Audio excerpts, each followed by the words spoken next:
Bienvenue à tous pour une nouvelle plongée. On vous emmène au Kenya aujourd'hui, Ah, le Kenya! à la rencontre d'une figure fascinante, Colm O'Connell, un prêtre irlandais Un prêtre irlandais. qui a révolutionné le monde de la course à pied. Absolument. Imaginez arriver dans les années 70 à Itané, Ouais. un village kenyan sans infrastructure sportive particulière, et le transformer en un vivier de champions olympiques. C'est l'histoire incroyable de Colm O'Connell. C'est vrai qu'on associe souvent le Kenya à la course de fond. Oui. Mais j'avoue que je ne connais pas grand-chose à ce monsieur O'Connell. D'accord. Qu'est-ce qui le rend si spécial, local? Il faut savoir qu'il est arrivé au Kenya sans aucune formation de coach. Vraiment. Au départ, il était simple professeur dans une école missionnaire, mais en observant les élèves courir, il a décelé un potentiel incroyable et a commencé à les entraîner Ah, ouais. presque par hasard. C'est fou. Et comment s'y est-il pris? On imagine qu'il a dû développer des méthodes d'entraînement bien particulières pour former autant de champions. Oui, mais ce qui est fascinant chez O'Connell, c'est que sa méthode va bien au-delà du simple entraînement physique. Il a une approche très humaine, centrée sur l'écoute et le respect de ses athlètes. D'accord. Il dit lui-même « J'ai plus appris des Kenyans que je n'ai pu leur apprendre Tiens, c'est intéressant ça. ». Oui. On a souvent tendance à penser que le succès des coureurs kenyans est dû à des prédispositions génétiques. Et d'après O'Connell, le secret résiderait plutôt dans leur culture. Exactement. Yeah. Il est convaincu que la course à pied est profondément ancrée dans la culture kenyane. D'accord.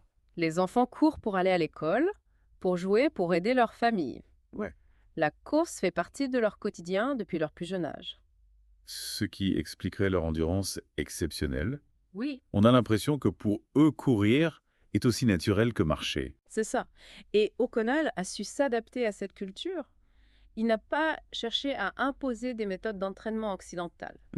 Au contraire, il a observé, écouté et a appris de ses athlètes. C'est une belle leçon d'humilité. Oui. Et concrètement, ça se traduit comment dans son approche? Il met l'accent sur la création d'un environnement d'entraînement bienveillant où les athlètes se sentent en confiance et soutenus.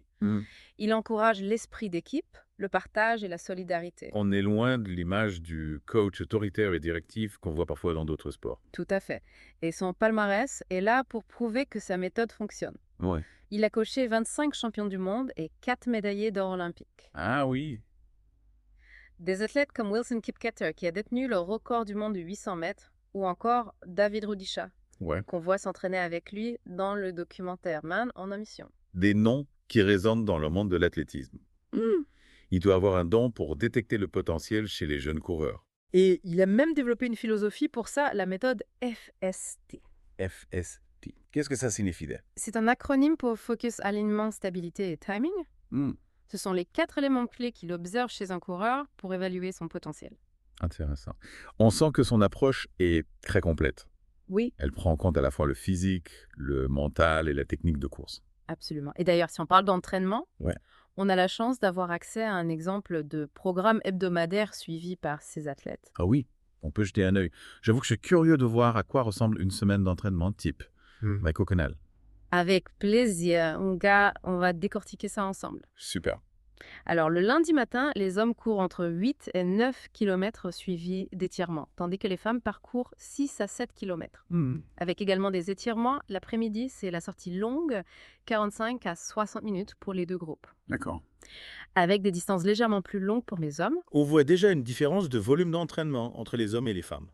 Oui, c'est une constante tout au long de la semaine. Le mardi matin est dédié à un travail plus rapide, 8 km en 27 à 30 minutes pour les hommes et 6 km en 25 minutes pour les femmes. Et l'après-midi? L'après-midi, place au Fortec, une méthode d'entraînement suédoise qui alterne des phases d'effort intense et de récupération. D'accord. Les durées et l'intensité varient, mais l'objectif est de développer à la fois la vitesse et l'endurance. C'est un entraînement qui demande beaucoup d'adaptation et de concentration. Tout à fait. Le mercredi, on se concentre sur l'endurance fondamentale.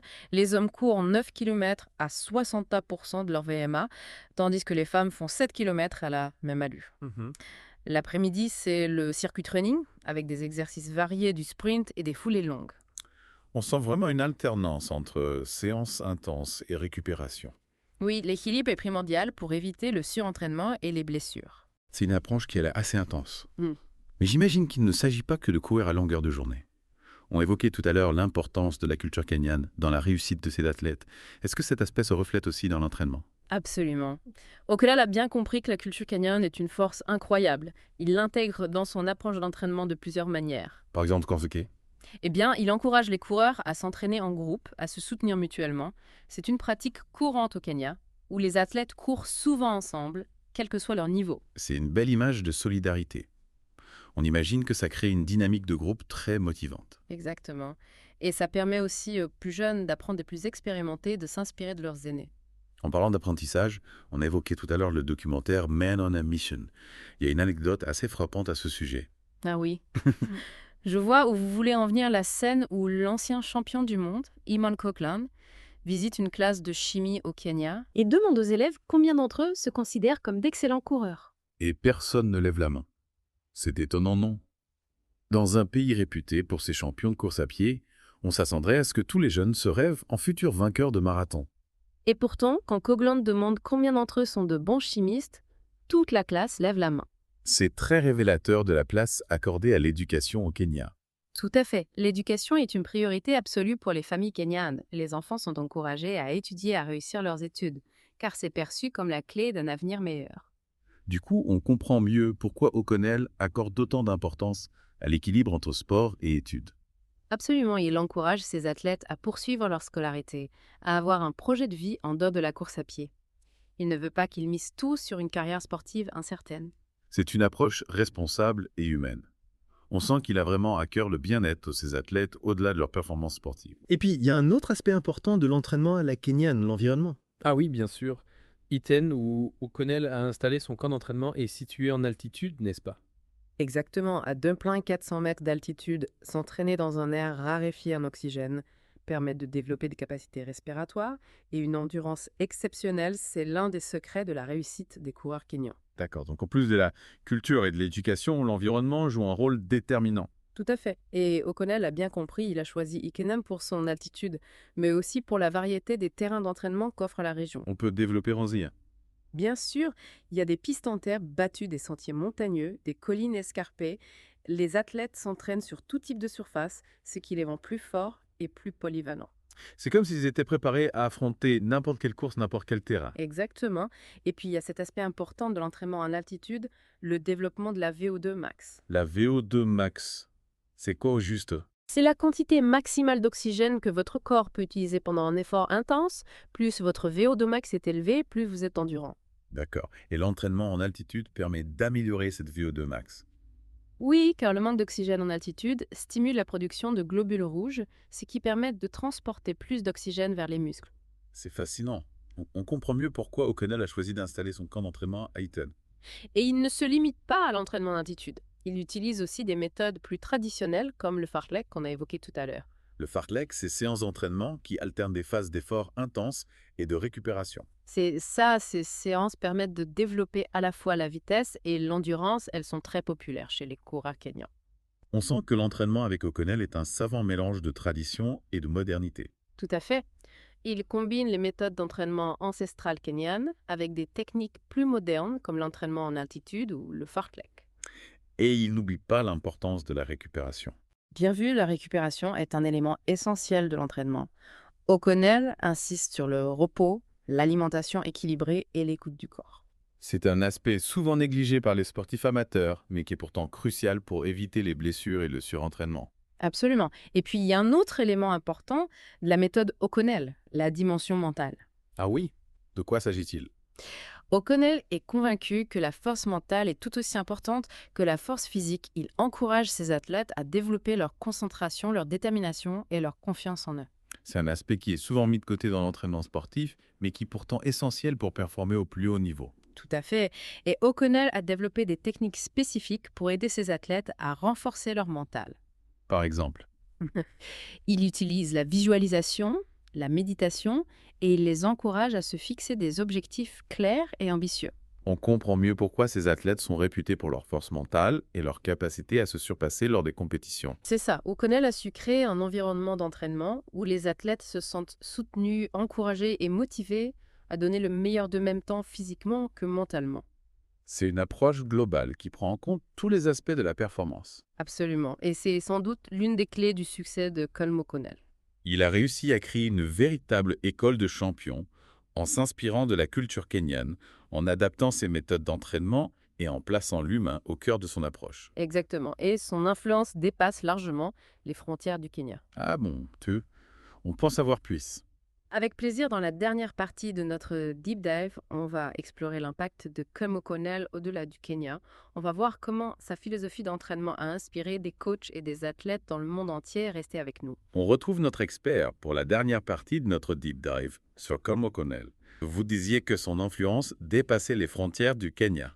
Oui, tout à fait. La réussite de ces athlètes et sa philosophie d'entraînement ont fait de lui une véritable référence dans le monde de la course à pied. C'est-à-dire, concrètement, comment cette influence se manifeste-t-elle? De nombreux coachs partout dans le monde s'inspirent de ses méthodes, son approche centrée sur l'athlète, l'importance qu'il accorde à la culture et à l'environnement, sa vision holistique de la performance. Tout cela a eu un impact considérable sur la manière dont on entraîne les coureurs aujourd'hui. On imagine que son succès a dû attirer l'attention au-delà du Kenya. Absolument. O'Connell a été invité à donner des conférences et des formations dans de nombreux pays. Il a partagé son savoir et son expérience avec des coachs et des athlètes du monde entier, contribuant ainsi à diffuser ses idées et à inspirer une nouvelle génération de coureurs. Il est devenu une sorte d'ambassadeur de la course à pied à la kenyane. Oui, on peut dire ça. Il a fait connaître au monde entier les secrets de la réussite des coureurs kenyans, cette alchimie unique entre culture, environnement et méthode d'entraînement. Et il a aussi écrit des livres et des articles sur le sujet, si je ne me trompe pas. Exactement, il a voulu partager sa vision de l'entraînement, ses convictions profondes sur l'importance de l'humain dans la performance sportive.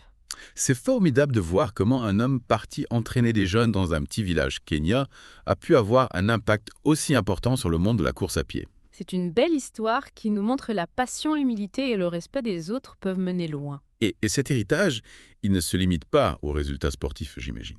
Non, bien sûr. Comme O'Connell a prouvé qu'il est possible de réussir en plaçant l'humain au cœur de tous, en respectant la culture et les valeurs des athlètes, en créant un environnement propice à l'épanouissement personnel et collectif. C'est une vision qui transcende le domaine du sport.